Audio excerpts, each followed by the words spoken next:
Brushes. I have a ton of them, but how do you choose which ones to use? What paint do you use with what brush? What about handles? There's long ones and there's short ones. Bristles, there's soft ones and there's stiff ones. And I'm going to give you a tip that I think you've never heard before, but it's an important one, so stay tuned.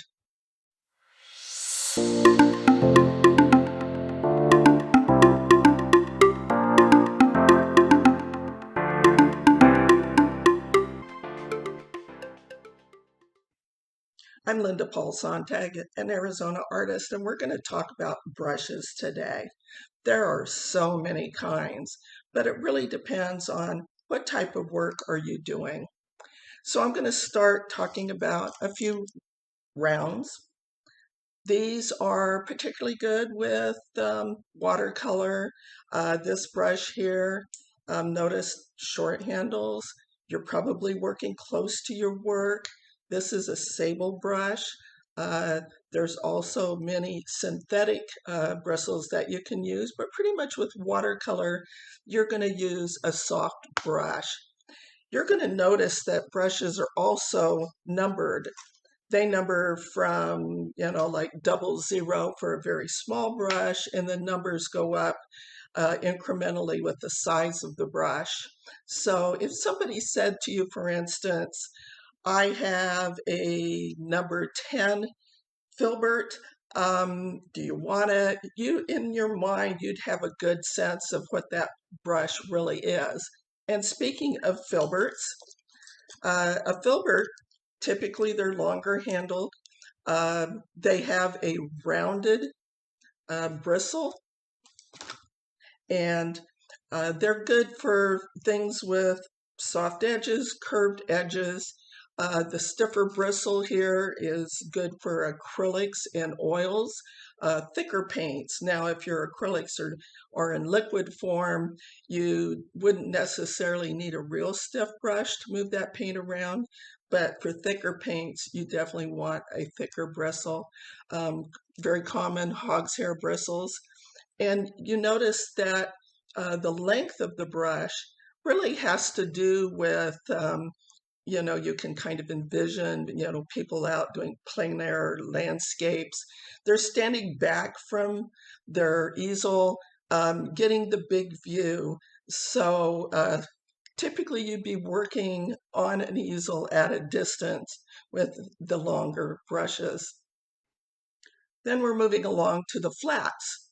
Flats are great for putting a lot of paint down on the surface, spreading that paint around, getting sharp edges on what you're painting. This is a very large brush. You can use that for, you're laying down a lot of the same color on your background maybe. Very good for that. Here is a brush called a bright. You'll notice that the bristles are about the same length as the width, but when you use a stiff bright, you have to be careful with it, because when you're laying down that paint, you could be picking up paint too, because you're putting quite a bit of pressure with these brushes to lay that paint down. A more specialty brush is the fan brush. This is really great for doing things like grasses, little flicks of color. Really a great brush to have. This one is a little on the stiff side. Pretty much it gives you a little greater control. And then there's some specialty brushes. This is an angle brush. I really love this brush because the profile is very narrow, so you can really turn this brush as you paint with it, and you can get some really great effects with it. This is a brush that we typically call a mop. I use this brush, it's got very soft bristles, for softening edges, or you can like swirl it around to get that paint to cover on a wide area. So really nice brush to have. I don't use it often, but every now and then you need to kind of just softly blend that paint. Then caring for your brushes. After use, it's really important that you clean them very well. I'm going to caution you about one thing with acrylic paint. Before you start uh, using your brush with acrylic paint, make sure you have moistened this brush. It needs to be damp, not wet. But the purpose of that is because acrylics dry quickly. If there isn't some dampness along the base of these bristles, that paint will start drying even while you're painting. So once that paint dries in this area, you're not going to be able to get it out. Very, very difficult. So if you start with a damp brush, you're going to help prevent that. Afterwards, with acrylics, of course, you're going to be washing them out with water.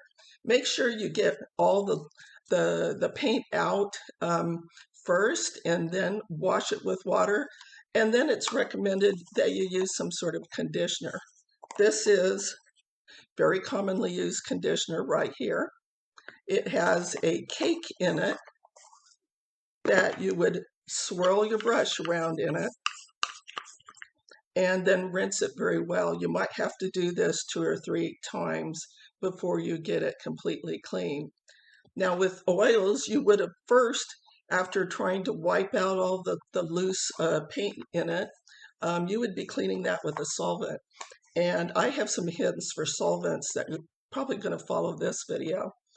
But once you've got it very clean with your solvent, you're going to do the same process with your brush cleaner. Now, if you don't have a brush cleaner like this, use detergent. And I say detergent like dishwashing detergent. You're not going to want to be using hand soaps or anything that has additional ingredients in it because you don't know what's going to break down the bristles of that brush. So finally, my best tip of all, and this is important, you probably never even heard about it before. When you're done, you lay that brush flat to dry. Don't stand it up, because if you stand it up, that moisture that remains in that brush is going to leak down and you're going to end up ruining the brush. I have an example here of learning the hard way. Check this out. This brush has become unusable because it's uncontrollable when I try to paint with it. So again, lay that brush flat to dry. I hope you enjoyed these quick tips about brushes. Please like and subscribe, and stay tuned for more quick tips for new artists.